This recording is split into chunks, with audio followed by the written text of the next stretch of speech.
Good morning, beautiful people of YouTube. So, the Is300 is what I think to be pinging or knocking.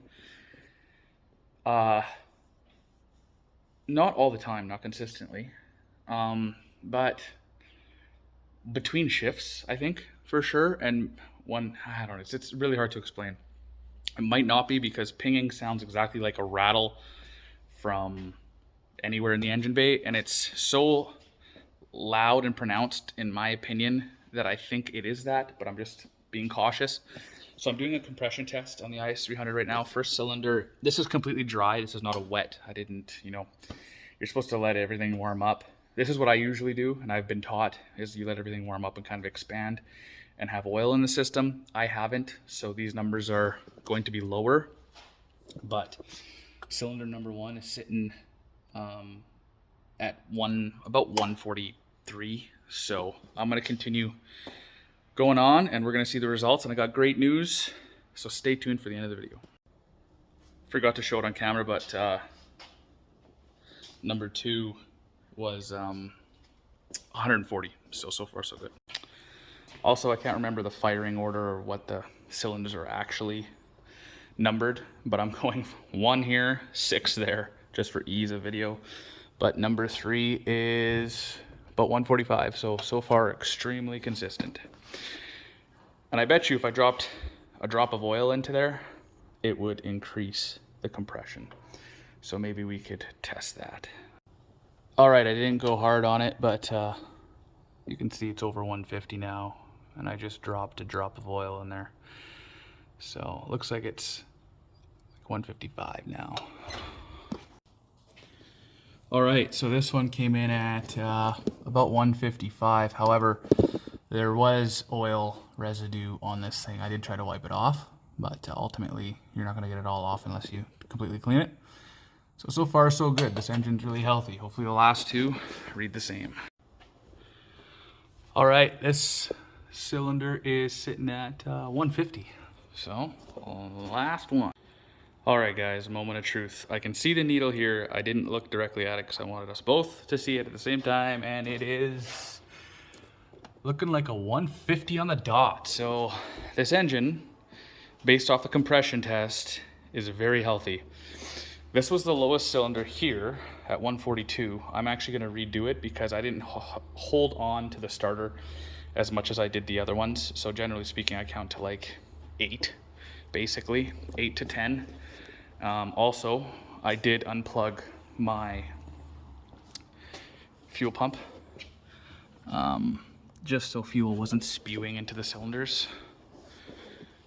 I know there's a song and dance you have to do to get precise numbers, but I just wanted to do it cold, see where I was sitting, and I am very happy with the results thus far. All right, let's see the results. So if I hold this one down the same amount of time as the other cylinders, I get 150. So this thing's pretty much 150 across the board. Stoked. One more thing I do want to mention is that all of the spark plugs, they all came out to be looking the exact same, which is awesome. Consistency is key. I just seen a huge spider go under the car. But anyway, so this engine is very consistent, 150 pretty much across the board. All the spark plugs look identical. That is a perfect start. So that just, again, my AFRs are very rich. I know you can have wet knock, but I don't think that's the case in this case because I'm in the 10s, mid-10s usually. So my AFRs are good. My boost is 13, 14 PSI. I did turn it down just to, be cautious and check everything over.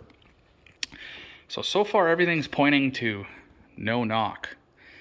The only real way I could check it if I had a aftermarket ECU and I could check the actual knock signals coming from the sensors, or if there was, damage. That's really all I could do.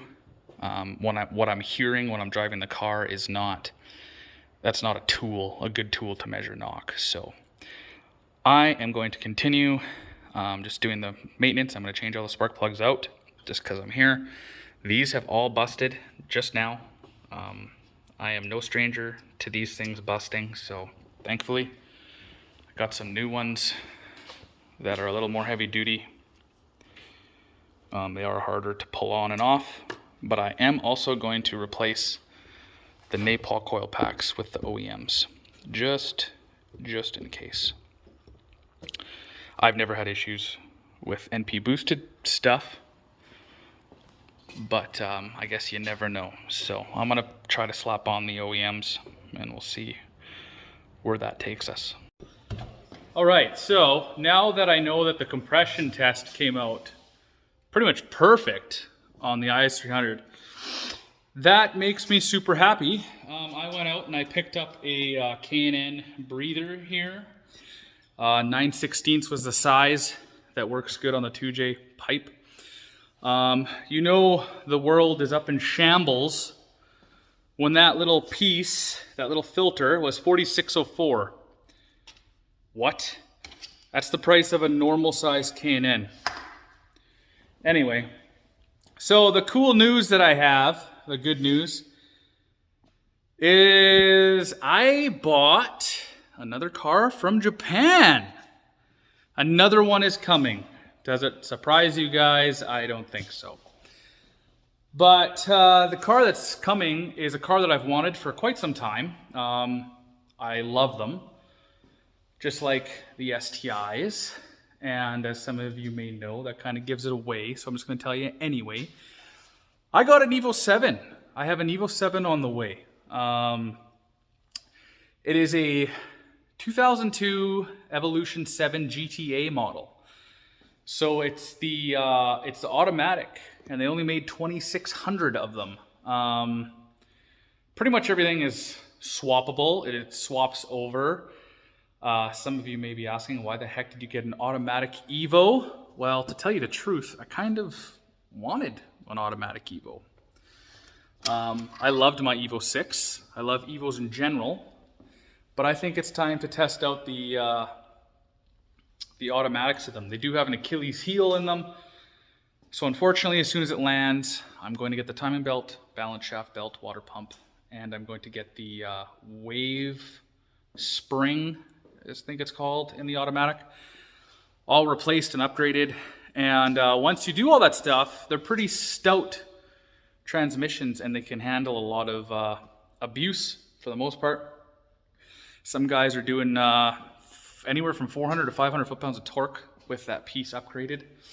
And you can buy cool bits for them to make them like almost like a sequential. They shift very fast. So I still have a lot of research to do on them, but I'm super stoked.